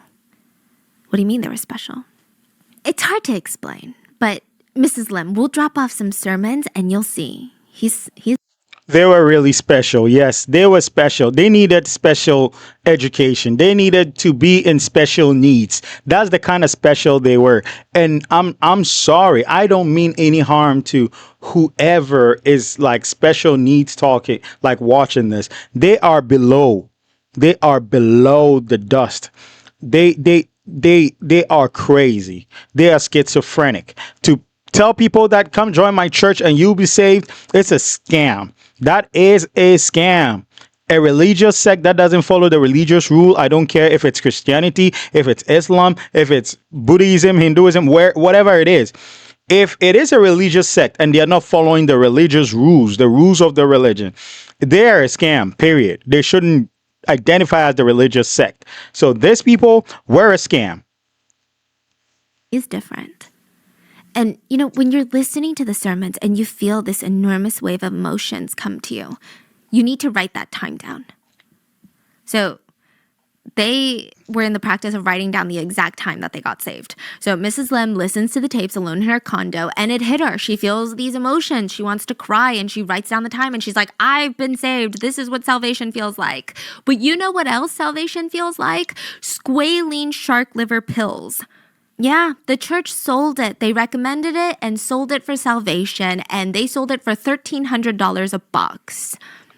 They also sold knickknacks for like $2,000 a jewelry box made out of the shittiest quality material. They sold everything. It's like an MLM inside of a church. Wow. This is not a regular organization that we're talking about. This is straight up QVC MLM meets a church. This piece of shit actually established a church just to get people under his wing so he can sell them bullcrap. Shark liver, shark liver. Shark. At this point, I'm gonna sell turkey assholes. Because if people, you could buy shark liver and they sell that to you, I will tell you a turkey asshole is so tight, it's going to make your skin tight. Are you serious right now? Nobody can sell me that bull crap. I do not care. I will go Googling and researching. They give you all these things and you don't question it because humans are inherently we are inherently lazy. We would rather sit home and get paid than go to work every day and get paid. And that is the human nature. Look, I would prefer to get up in my boxes, work from home, get paid than go to work. We love convenience. We love comfortability. That is what we like humans, right? If you hear things like this, saying, oh, you don't even need to repent for your sins. You're not even sinning. Just believe in Archer. Listen to my tape and write down a time where you felt a jolt of emotion. Everybody would like to hear that. Yeah, because repenting and crying and fasting and praying and following the Christian doctrine or following a religious doctrine is so stressful. Give me the time. Let me write the time down and I'm saved. And I'm saved. Please save me. Yeah, I'll be in the comfort of my own home in my boxer shorts, in my pajamas and get saved. I don't need to get my hand dirty and all that bull crap. Just so that we are so comfortable, gathers all these knuckleheads together and sell them shark liver. Shark liver. Who got the shark and who got the liver out of the shark? He certainly didn't. Nobody. It's bullcrap. Shark liver?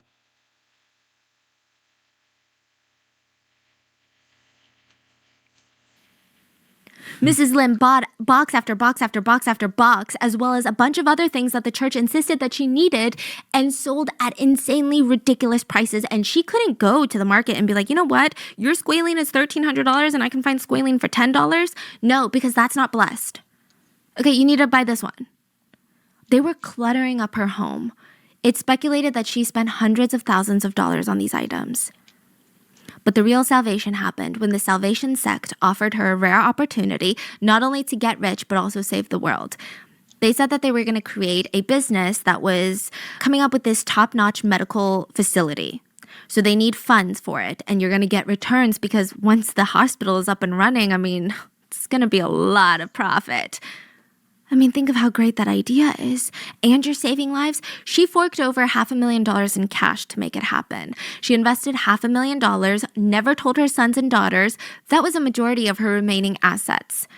In exchange, she received a formal official note. Is this sounding similar? Is this sounding familiar to anything? A document explaining the transfer of funds and how she's going to be paid back with returns.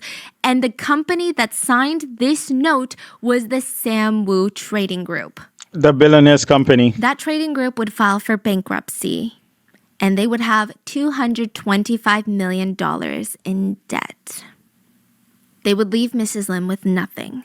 I think even worse than losing the money was she felt completely abandoned in life. She eventually passed away in 2008, and it's said that she was never the same after this betrayal. Now, she was just one of the many people that fell victim to the Salvation sect, and the Salvation sect is so fascinating that, hey, they're still around to this day, and the way that they function is bizarre.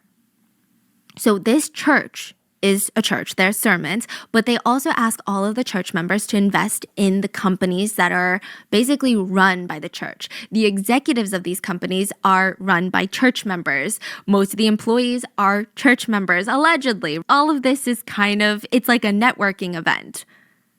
A professor who studied Yu Byung-eun and his religion said, Yu Byung-eun preaches that corporate activities are equivalent to religious activities. He used his followers as a tool to bloat his own wealth. A pastor that made it out of the Salvation sect said, Yu Byung-eun expanded his business through a system of believers and exploitation of labor. It's crazy. Imagine if Jeff Bezos started a religion and asked you to donate all your money into his companies because you follow him spiritually. And everything was set up like a pyramid-like structure of dozens of subsidiaries under his holding company, like shell company after shell company after shell company after shell company. A lot of the times, Yoo Byung-eun's name wasn't even listed as a major shareholder or someone who had heavy interest in the success of these businesses. Most of the times, they would be listed under followers' names that he indirectly controlled, allegedly, or his own children's names, or other family members. But it's alleged that Yoo Byung-eun was the mastermind behind every single company in this web of companies. So the way that it would work is that a new company would come up, Company A, and church believers are now investing in Company A and being promised big fat returns. Mr. Yoo Byung-eun might not have any direct shares in Company A. He's not a shareholder of Company A, but the largest shareholder of Company A is Company B, and Company B is a subsidiary of Holdings Company C, which Yoo Byung-eun's two sons were controlling shareholders of. So that's You see the web he's made? Yeah, we are all supporting and giving funds to Company A. So you go do your little research. Oh, Company A is not by Yoo Byung-eun, the pastor. It's a subsidiary of another company, which is Company B. Okay, let me find out who it is. Well, Company B. Oh, it's not our pastor. Oh, that's another company on its own. That's a subsidiary of another company, Company C. Let's see who's Company C is his sons. Oh, okay. But we're not donating to his sons, though. We are donating to a Company A, which is a subsidiary of Company B, which B is a subsidiary of C, which his sons run. So you see the web of lies that your so-called stupid messiah, Yoo Byung-eun, is doing.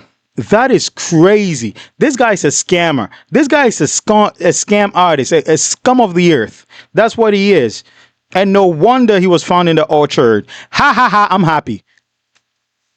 That's why a lot of people say he's not the de facto owner of any of these businesses, but there is a connection, let's be real.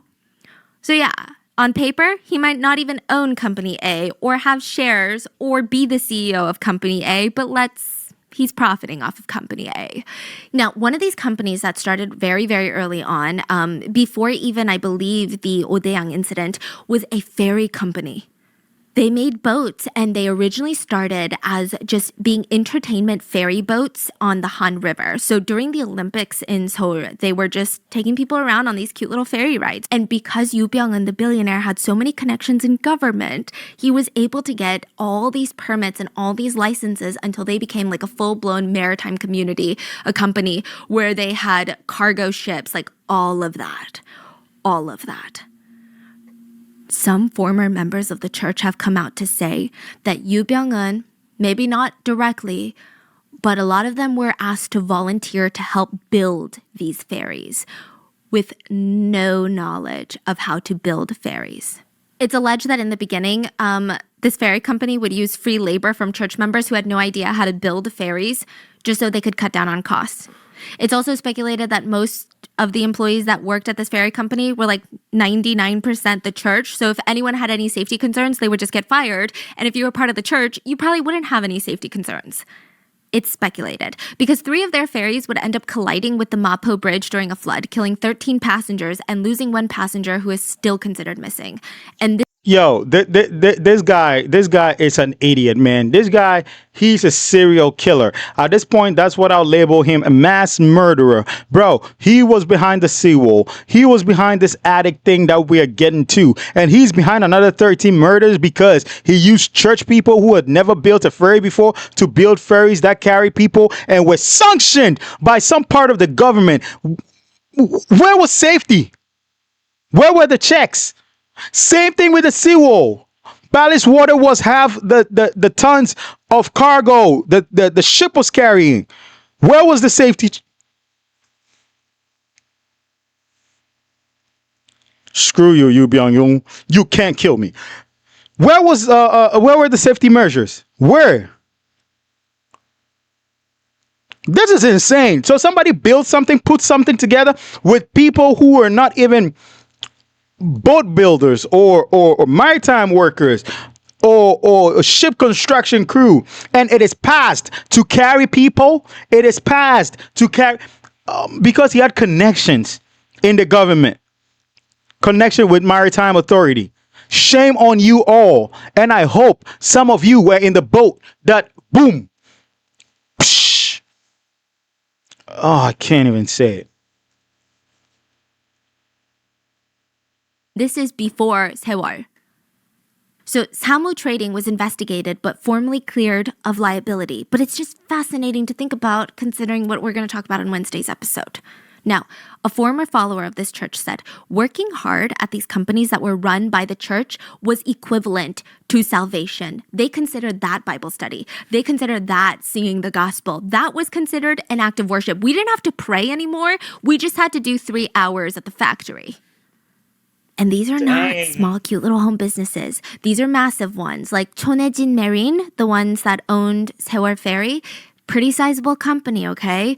They had companies that sold toys to the general public. Like, you would never even know that this company is run by a church. You're just like, that's a cute toy, let me buy it.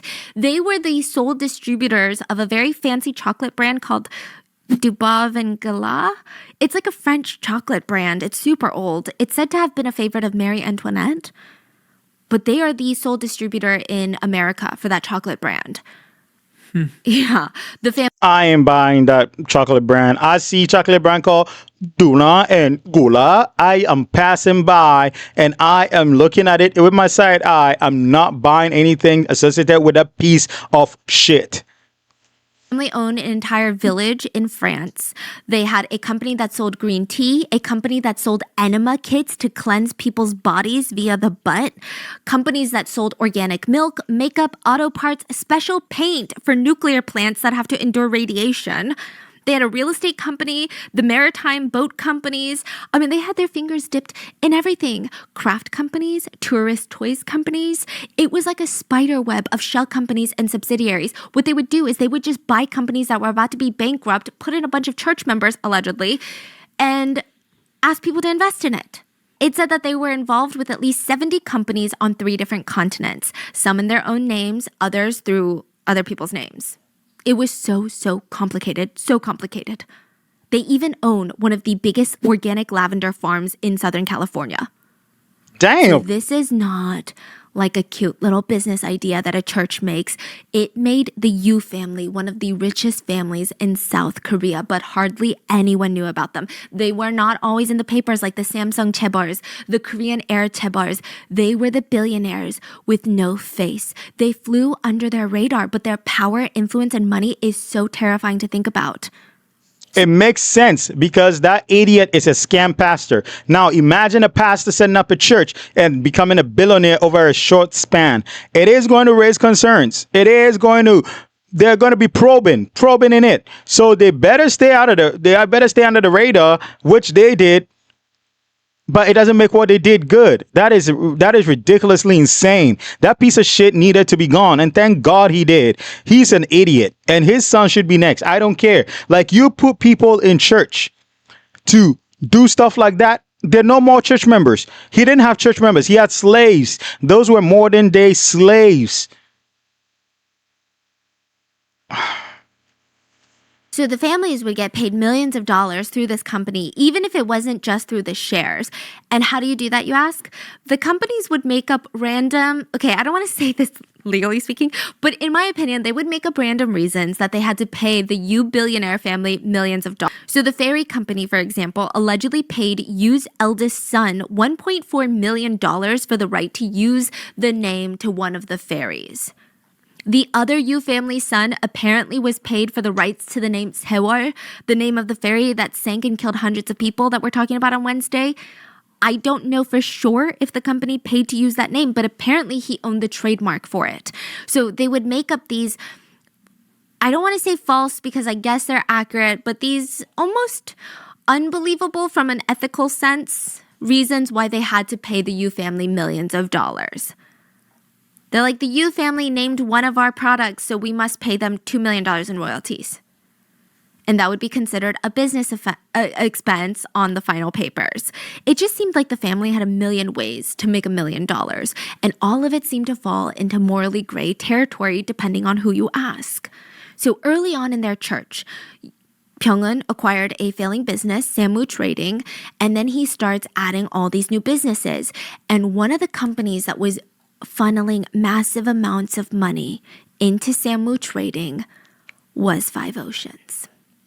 So once that connection was made, Yoo Byung-eun's assistant was arrested because all the funds that passed from Oh Dae-yang to Samwoo Trading all went through his assistant, and she was basically thrown under the bus.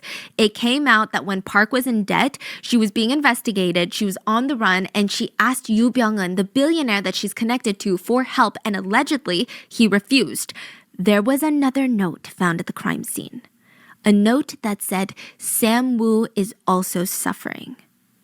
Indicating someone gave her the news that Samwoo Trading could not give her money because they too were suffering. Now, this is where it gets very tricky. You would think, okay, that's one and done. They're connected. He must be involved in something illegal, right? Yoo Byung-eun was arrested in 1991 for the Five Oceans incident. But because the actual deaths of these 32 people were ruled a mass suicide, Pyongun cannot be connected to it.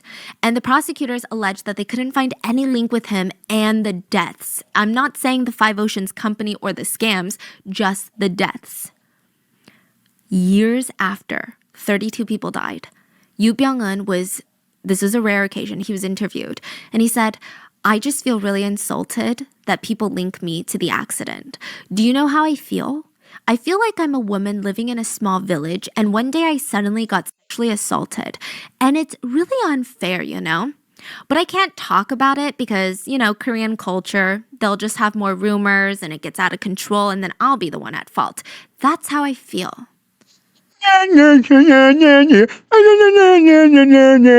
Shut up! Shut up! Shut your trap up. Shut up your fist trap. You're not like a woman who was essayed, nothing. You're like a woman on her period who is all over the place right now. So shut up.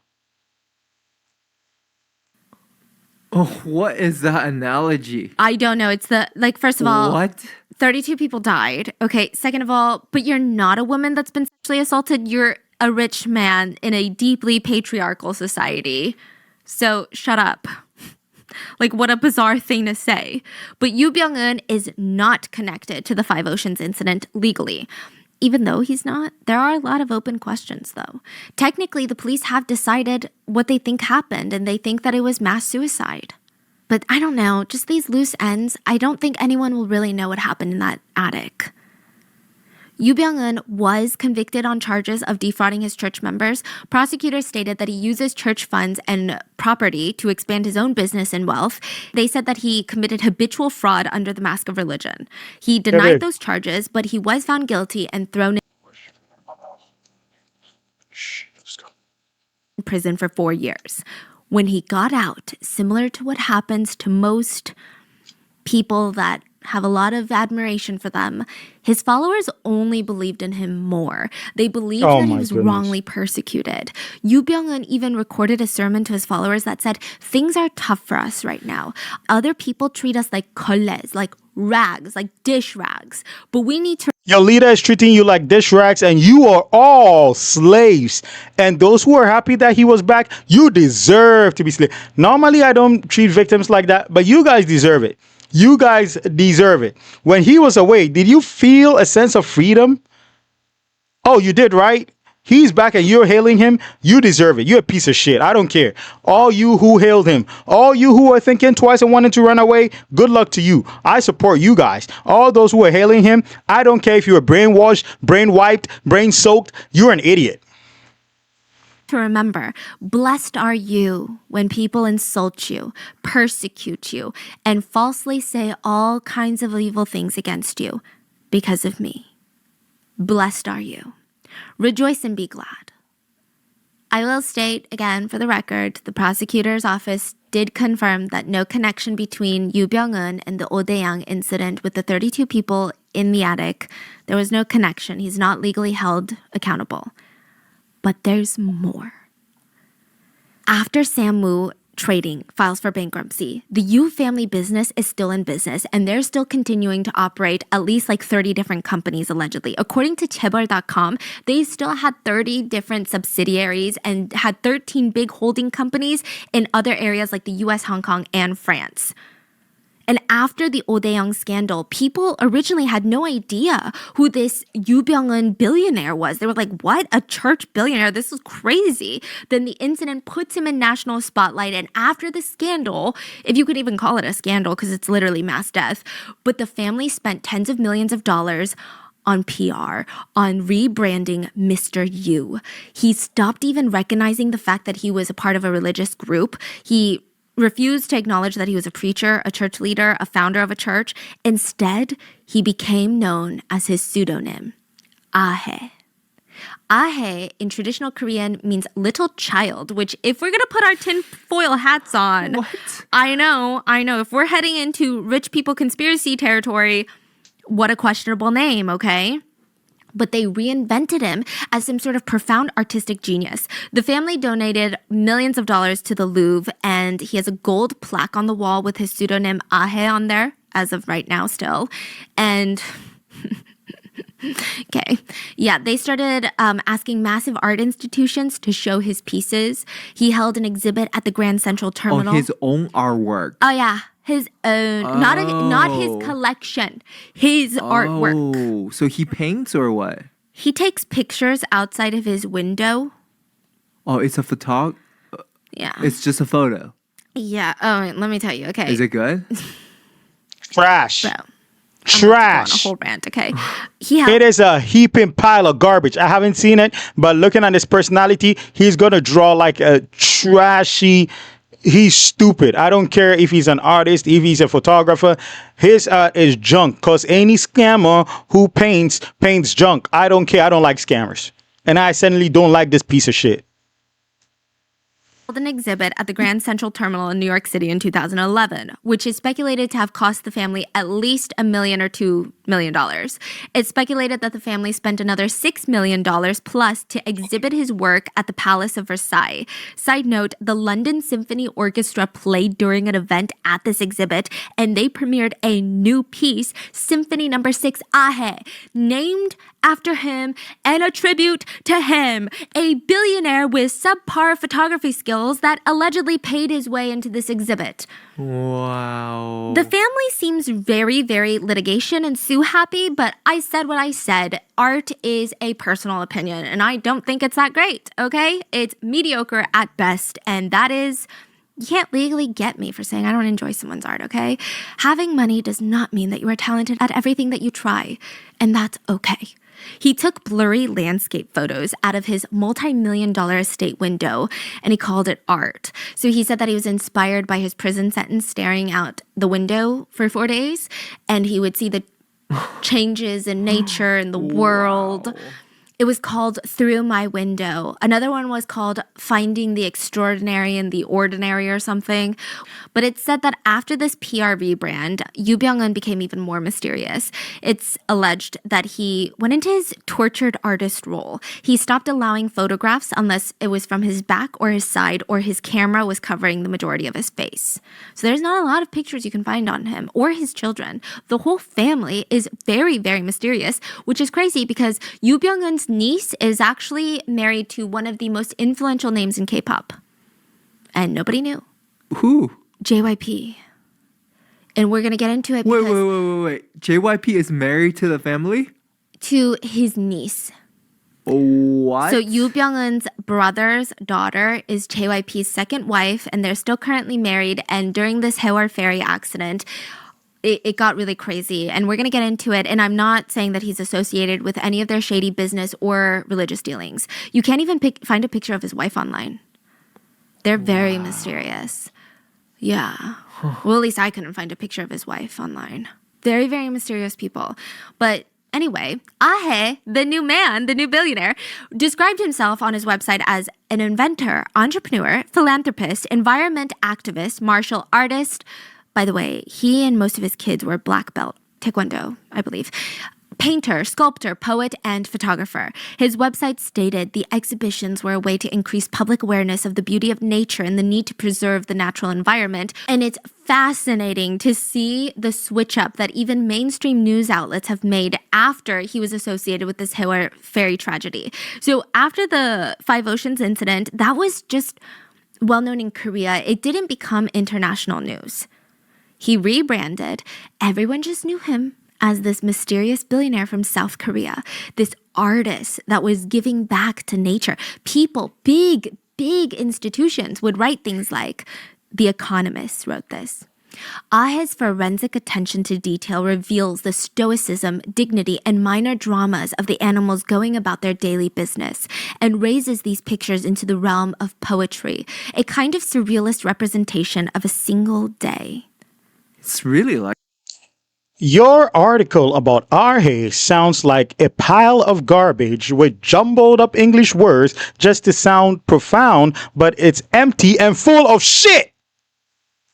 he's lived so many different lives. Yes. Like they're writing this about blurry pictures taken outside a billionaire's window. They're sucking up to the I billionaire. would expect some poetry if I had that much money and my compound was worth that much. Now get this. During this time, it's alleged that Yoo Byung-eun was still running tens of companies and still getting investments. And I don't know if he starts asking these companies to purchase his art or if they volunteer to, but he started selling his art to these subsidiary companies. Sometimes for as much as $22,000 a photo, and they would buy a lot of them. Each company would pay for tens of thousands of dollars for his art, and it's alleged that part of the reason that this Haewol ferry even sank in the first place was because of his art. Not fully, but it was a factor. Yeah, so I totally get it. Sometimes you want to benefit all your friends' companies, and if this is a good investment, why not, right? But there's no such record of his art selling for as much or for anything in the real world. Like, it was never auctioned off at Christie's or Sotheby's for any price. So very little evidence that his art had actual market value. An art curator in New York City said, "My informed opinion as a museum curator for the last 15 years is that there is no market for these works at any price. You couldn't even give them away, honestly, for free." So it seemed like another one of those morally gray areas of like, what's going on here? I mean, I think you and I both know what's going on, but legally, I can't tell you what's going on. Now, one of those companies that was said to have spent over $100,000 on purchasing his art was the failing, financially struggling boat company that owned this Haewol ferry that we're going to talk about on Wednesday. A lot of corruption. Now, he is known as Ahe, the billionaire without the face. And then in 2014, this Haewol ferry sinks, killing 300 plus people. Financial records detailed that the parent company that owned this ferry, that was controlled by the Yu family, well, at least his two sons, they were spending millions of dollars and giving it to the Yu family and spending about $2 per employee to train them on what happens in the case of a major emergency. $2 in training. The entire $2 in training, $2 for safety. We think that's right. $2 in safety. Wow. I heap of trash. This is crazy. If I've ever seen something this crazy. entire boat capsized and nobody knew what to do, and there were so many reasons. The boat was not up to regulation. There were so many factors on why it sank and why it was as disastrous as it was. And the prosecutors, they wanted Yoo Byung-eun, the billionaire, to go down for the ferry. But the ever mysterious billionaire was nowhere to be found all of a sudden. And around 2014, when the ferry went down and people were looking for Yoo Byung-eun and his whole family, Oh Dae-young kept coming up too. Because people were like, wait a minute. Who is this guy? Who is this guy that we've never heard of that owns this company that's apparently part of a Chaebol family? And why does his name keep coming up about a mass incident that happened years ago, decades ago, where 32 people were found dead in an attic? And all these connections were being made. So the whole family is nowhere to be seen. They were summoned to report to the prosecution's office. They never came, okay? They were being questioned for embezzlement, tax evasion, amongst other things. It was really bad. This was actually the biggest manhunt to date in South Korea, hunting down Yoo Byung-eun and the Yoo family members. And it's actually become a sore spot. Over 10,000 officers were deployed. It was an internationally coordinated struggle to get everyone because a few of his kids were overseas. One of his kids is married to an American citizen, lives in the US. I think his daughter lives in Paris, so that's where she was apprehended. And it was just bad. They're just as elusive as their father. I guess they learn from the best. They're not like the rich kids on social media flaunting their wealth. Literally, nobody even knew what they really looked like. So the kids get taken in, most of them, and Mr. Yu is still nowhere to be found until he's found dead. He was found dead a week after they searched his holiday home, and he was found dead in the apricot field outside of his holiday home a week later. So the police are like, what's going on? And the public is like, are you dumb? And the whole thing about this being a religion, while they were searching all of Mr. Yu's properties, he had a 115-acre compound where his church sat. They had freshwater farms for fish. They were really into organic farming. It's kind of giving, one of those organizations. But there was a banner outside where these believers sat in front of the gate to block the 6,000 officers that were trying to storm the place. And the banner read, "We'll protect Yoo Byung-eun even if 100,000 church members are all arrested." You said there were 6,000? Officers. 6,000 officers? They came in with ground digging technology because they thought that he would have an underground bunker, tunnels for escaping, movie style. 6,000 officers were involved. I'm sure some of them were delegated to paperwork and not at the site, but 6,000 officers were involved in the search of his 115-acre church compound. 6,000 police officers. Do I agree with that?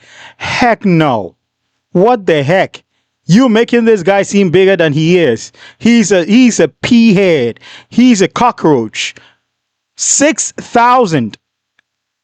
1,000 is too much. 2,000 too much. 3,000 too much. 4,000. 5,000. 6,000? We needed police people for Itaewon. There was no police people present in Itaewon. We needed police to intervene in disasters. We couldn't find 6,000 to catch this piece of shit. 6,000. Do you know how much 1,000 is? Do you know how much 500 police officers is? That is insane. I get it. You want to catch him, and I'm all in for catching him and holding him by the neck and dragging him from the bunker he's at. But damn, 6,000 though. Wow. And in total, I think 10,000 officers were involved. Oh my gosh, in the manhunt for Yoo Byung-eun. One church member even screamed, "I'm ready to be killed in protection for Yoo Byung-eun." Do it then. Yeah, Idiot. They don't say that they're a cult, but that's kind of crazy, okay? Now, the extent of Yu's influence, power, and money is truly terrifying. There was even a list going around while he was on the run called the Yoo Byung-eun list with a bunch of names that he had been rubbing shoulders with, and they were all people in powerful positions of politics, government, media positions. So, JYP. He is married to the niece of Yoo Byung-eun. So Yu's brother's daughter is married to JYP. And just as mysterious as the rest of the family, truly, most people that I found online didn't even know that JYP was married a second time. But again, the marriage doesn't mean that he's connected to anything shady. I don't want anyone to think that I'm saying that. But this was a topic of conversation that came up.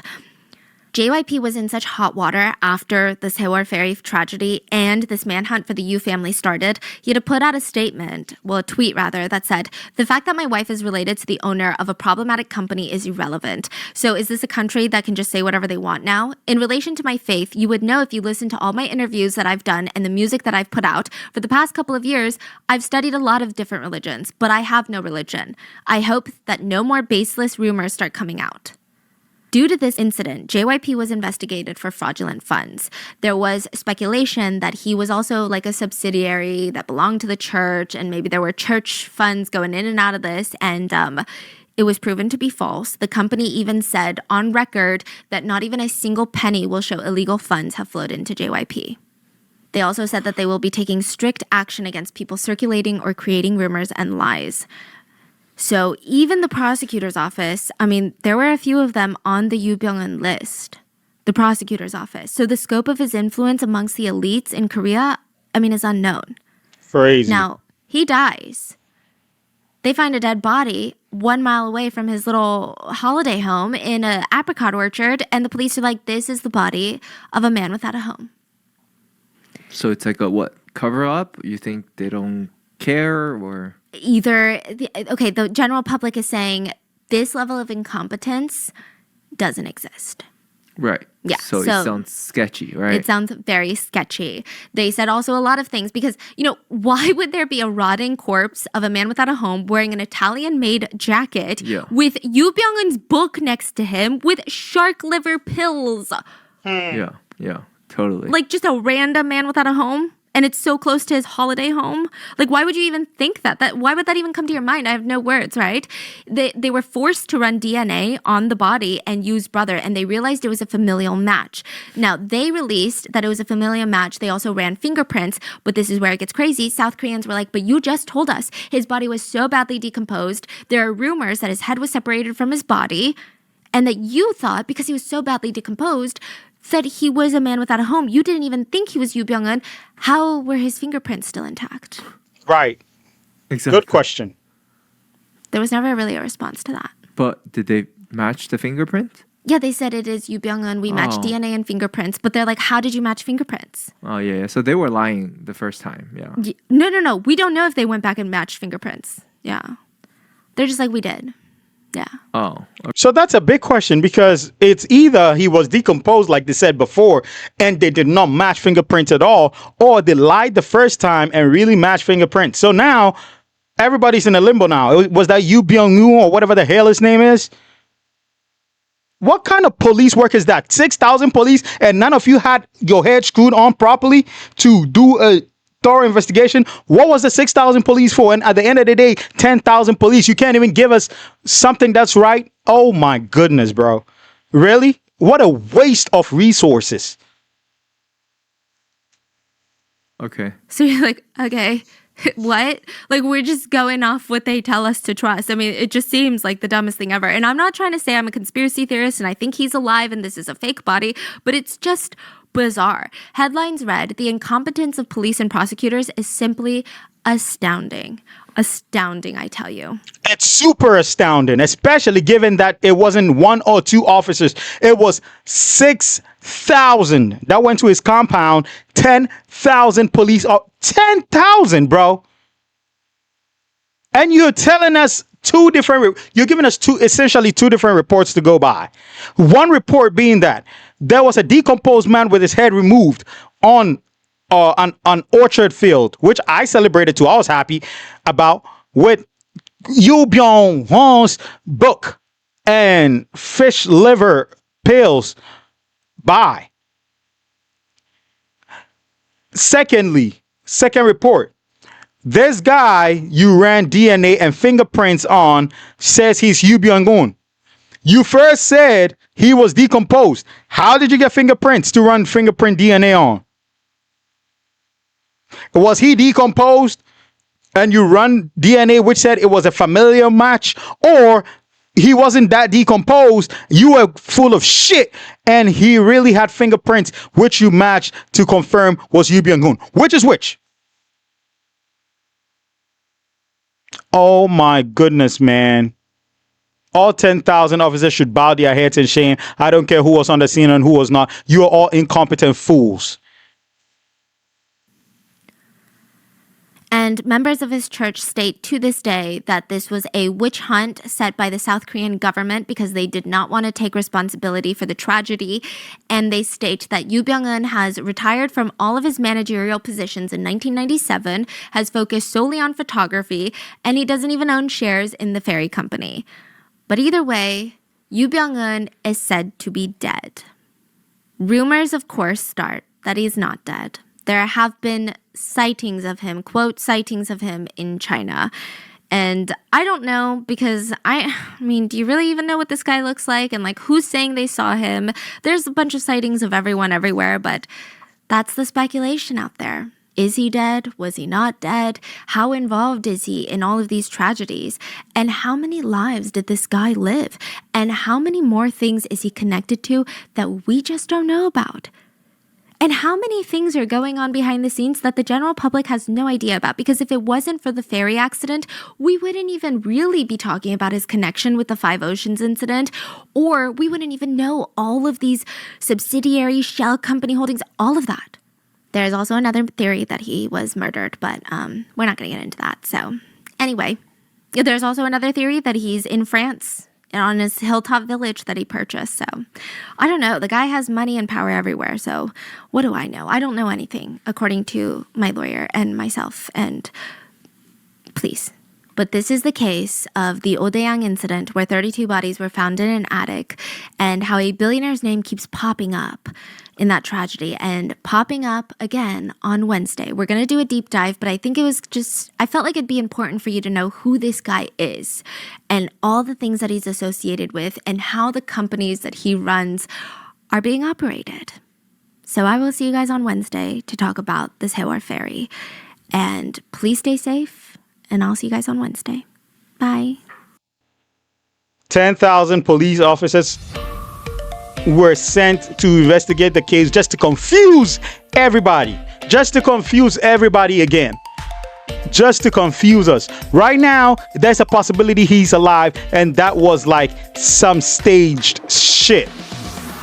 Because definitely he put his book and his fish liver, shark liver supplement trash beside the body and decapitated the head to prove it was him.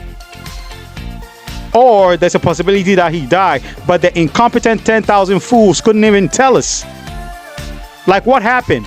What happened? None of you had any sense to, like, go through procedure. Is he decomposed or not? He is decomposed. He's not decomposed. Make that certain. Did you get fingerprints or not? We got fingerprints. We didn't get fingerprints. Make that certain. What did your report say? I mean, is this really hard to do? I'm not a police officer, and I would have done a better job. I don't want to see a dead body though, but yeah, I would have done a better job. Are you serious right now? Shame on you all. 10,000 wastes. Waste money, wastes. You wasted everybody's time. Whatever your name is, you're a piece of shit, whether you're dead or alive. If you're dead, hooray. Hooray. If you're not dead, your time will come, and I hope you face a disturbing fate that will blow everybody's minds, because your mind was literally blown into bits. I'm done. I'll see you all in the next one. Bye-bye.